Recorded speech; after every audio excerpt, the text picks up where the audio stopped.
As polícias militar e civil fizeram uma operação conjunta no Complexo do Alemão, na zona norte do Rio, para combater o roubo de veículos de carga e roubos a bancos.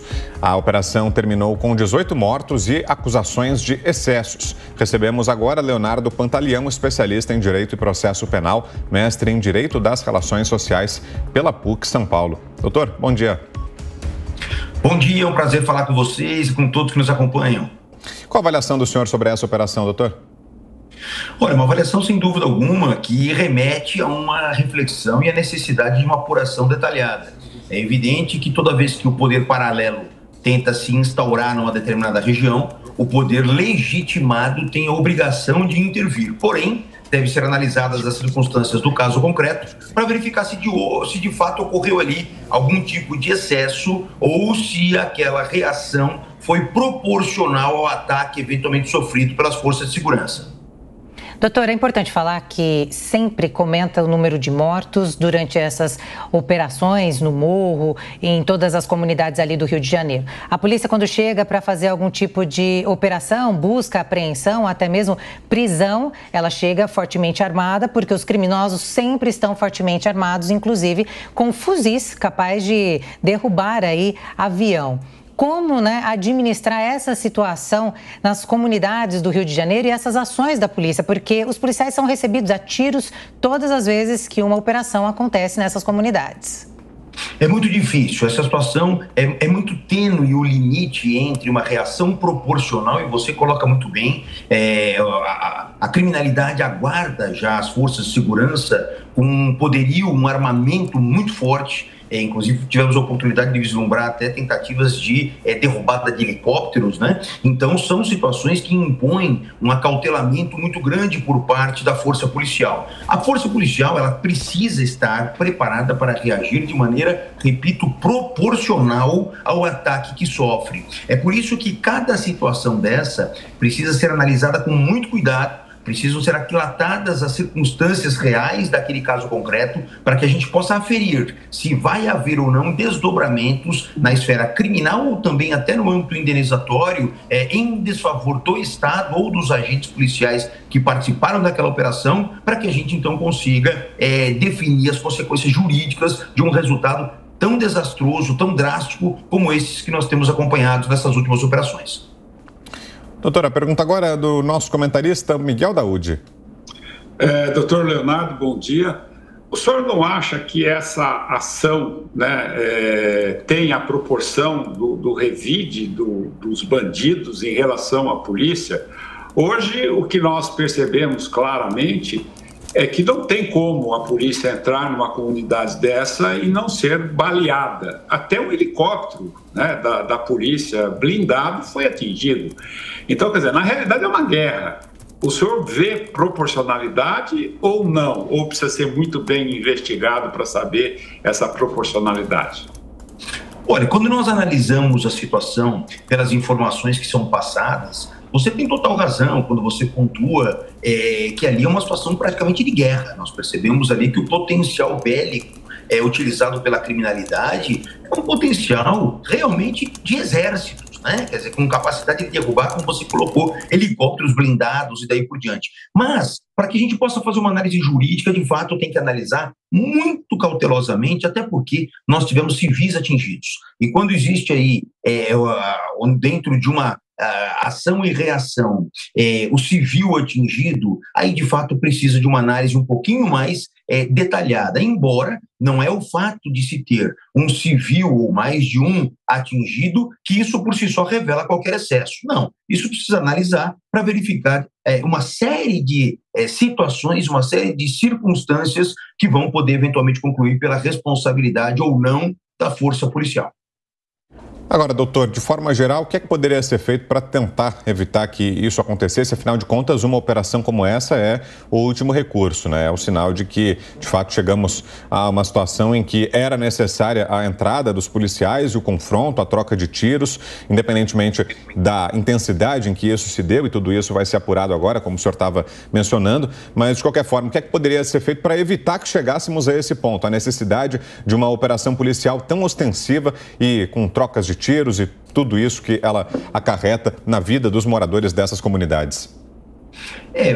Toda vez que o Estado chega ao ponto de ter que participar de uma situação dessa, nesse ápice, realmente revela que mecanismos anteriores não foram suficientes. Então, me parece que uma maior investigação, um maior aparelhamento das forças policiais, uma maior robustez no que se refere a procedimentos periciais, tantos outros que poderiam, de fato, contribuir, não solucionar, evidentemente, mas contribuir para um apequenamento dessa necessidade desses combates, porque esses combates, de fato, eles acabam sendo potencialmente lesivos a uma população que já é refém daquela região por força do poder paralelo que impõe, mediante violência, mediante grave ameaça, as suas regras em detrimento às regras de boa convivência social definidas pelas nossas políticas públicas, pela nossa legislação. Então, de fato, um maior aparelhamento das forças policiais pode, sem dúvida alguma, contribuir para que situações extremas como essa sejam diminuídas e não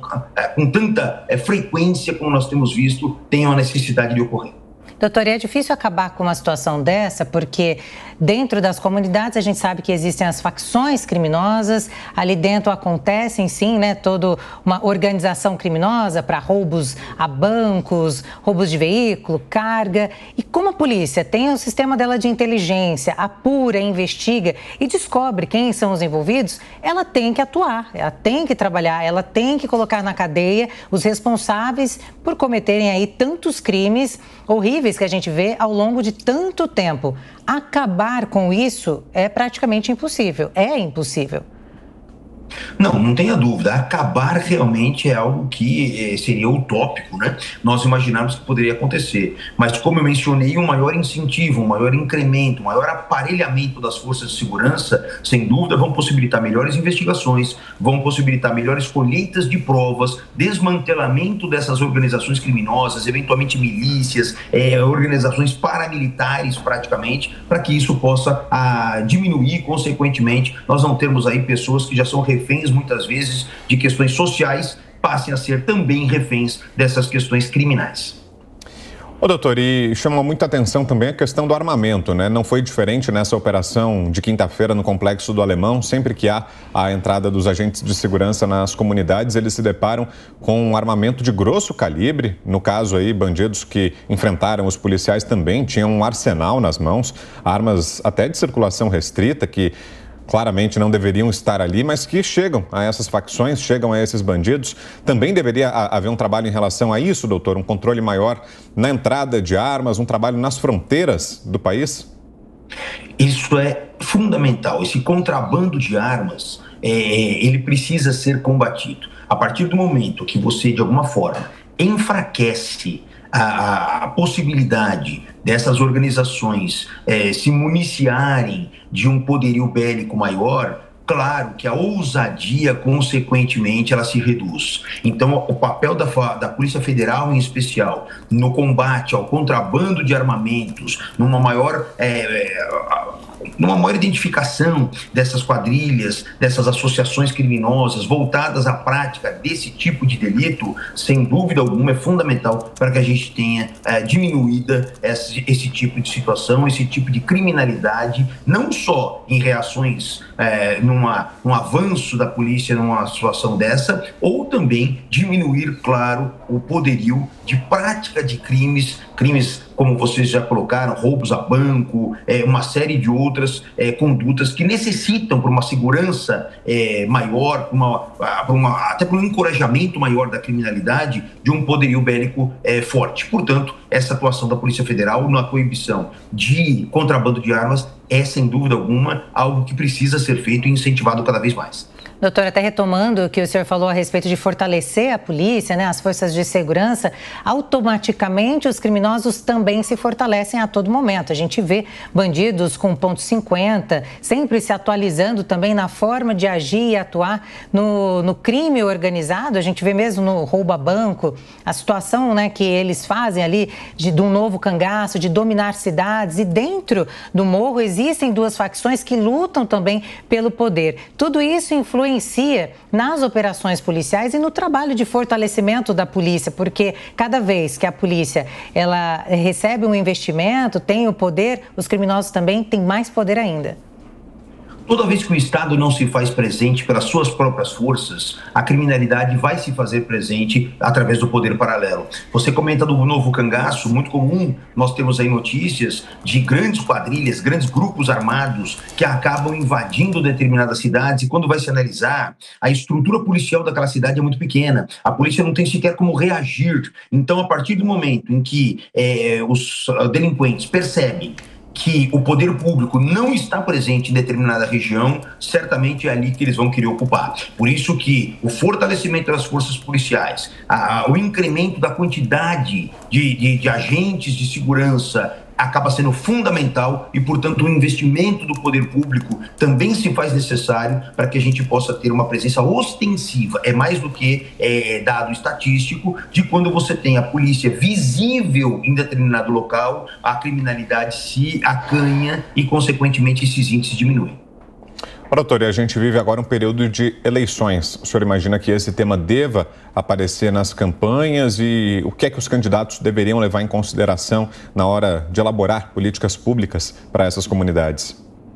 Olha, eu não tenho dúvida que esse tema é um tema que vai ganhar grande repercussão, porque toda época de eleição, aqueles aspectos que mais afligem a sociedade, eles são resgatados pelos candidatos. Então, falamos de saúde, falamos de segurança, falamos de infraestrutura básica, tudo isso virá à tona sem dúvida alguma. O que precisa de fato é que um investimento grande seja feito, melhores remunerações, porque não tem como você querer pretender aumentar o número de policiais eventualmente capacitados, policiais vocacionados, a partir do momento em que eles acabam se desviando para uma outra carreira por conta de pouca estrutura, de pouca remuneração, de pouco aparelhamento. Então o Estado precisa de fato, para estabelecer um ambiente de tranquilidade social, investir, e quando eu digo investir num sentido macro, não só em remuneração, mas também em todo o restante da estrutura que vai fazer com que as pessoas tenham aquela inclinação a de fato integrar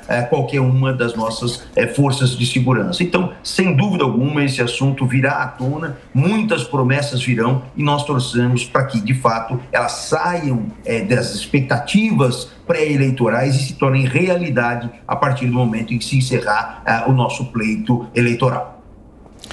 Perfeito. Ouvimos aqui o doutor Leonardo Pantaleão, especialista em Direito e Processo Penal, mestre em Direito das Relações Sociais pela PUC São Paulo. Obrigado mais uma vez, doutor, pela presença.